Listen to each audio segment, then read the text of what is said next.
चंद्रपुर का गांव, जहां हर शादी एक नई कहानी नहीं बल्कि एक नई मौत का वादा लेकर आती है। और ये कहानी है उस मंगलसूत्र की जो पहली रात ही जिंदगी छीन लेती है। गांव का नाम था चंद्रपुर, एक पुराना और धूल से भरा हुआ गांव, जहां शादी सिर्फ एक रिश्ता नहीं बल्कि एक रस्म होती थी। यहाँ के लोग मंगलसूत्र को सिर्फ गहना नहीं बल्कि औरत की किस्मत मानते थे और कहते थे मंगलसूत्र अगर ठंडा रहे तो शादी हमेशा के लिए चलती है और अगर गर्म हो जाए तो मौत नज़दीक आ जाती है। लेकिन इस बात पर कोई भी यकीन नहीं करता था जब तक तीसरी दुल्हन नहीं मरी। अंजलि, शहर से आई हुई नई बहू, वो पहली रात कमरे में बैठी थी। हाथ कांप रहे थे और गले में बंधा मंगलसूत्र अजीब सी गर्मी छोड़ रहा था। पहले उसे लगा शायद वो नर्वस है, इसी वजह से उसे लग रहा है। लेकिन कुछ देर बाद वो गर्मी जलने में बदल गई। रवि, उसने अपने पति को आवाज़ दी। रवि बाथरूम में था और तभी अंजलि की चीख पूरे घर में गूंज उठी। फिर सुबह जब लोग आए तो अंजलि ज़मीन पर गिरी हुई थी और उसके गले पर जले हुए काले निशान थे जो बिल्कुल अंगारे से ढके हुए लग रहे थे। डॉक्टर ने कहा, ये तो जलने के निशान हैं, लेकिन आग का तो कहीं नामो निशान नहीं था। फिर गांव के एक बुजुर्ग ने बताया कि पिछले 10 सालों में 3 शादियां हुई और हर दुल्हन इसी तरह मर गई। हर बार पहली रात मंगलसूत्र गर्म हुआ और गले पर जले हुए निशान थे, लेकिन सब चुप रहे। क्यों?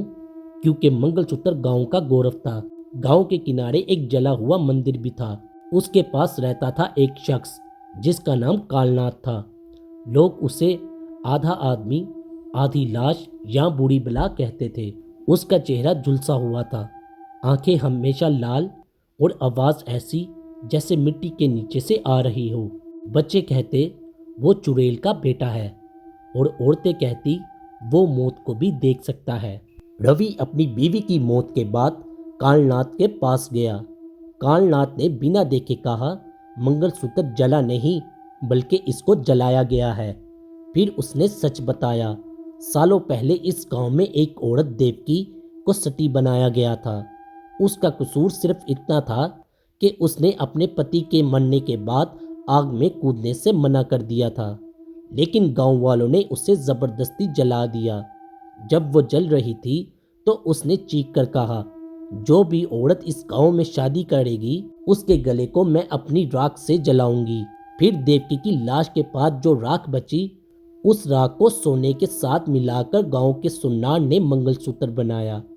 उनका कहना था सेठी की राख से शादी पवित्र हो जाएगी, लेकिन सच कुछ और ही था, क्योंकि वो मंगलसूत्र अभी भी जिंदा था।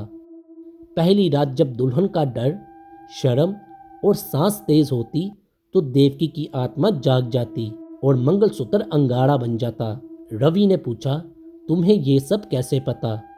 फिर कालनाथ ने अपना चेहरा पूरा दिखाया और रवि उसको देखकर डर गया। वो देवकी का बेटा था, आधा जला हुआ और आधा जिंदा। उसने कहा, मैं भी उस आग में गिरा था जहां मेरी माँ जली थी।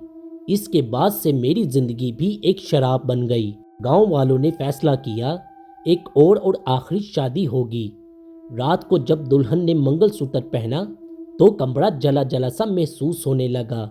दीवारों से राख गिरने लगी और फिर शीशे में एक चेहरा दिखा, देवकी का। उसकी गर्दन जली हुई थी और वो धीरे धीरे हंस रही थी। और अगली सुबह सिर्फ मंगलसूत्र मिला, लाल और गर्म।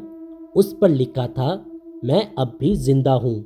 आज भी चंद्रपुर में शादी होती है, लेकिन मंगलसूत्र अब शहर से आता है, क्योंकि गांव के सुनार की दुकान के नीचे अब भी रात को किसी औरत के जलने की बू आती है।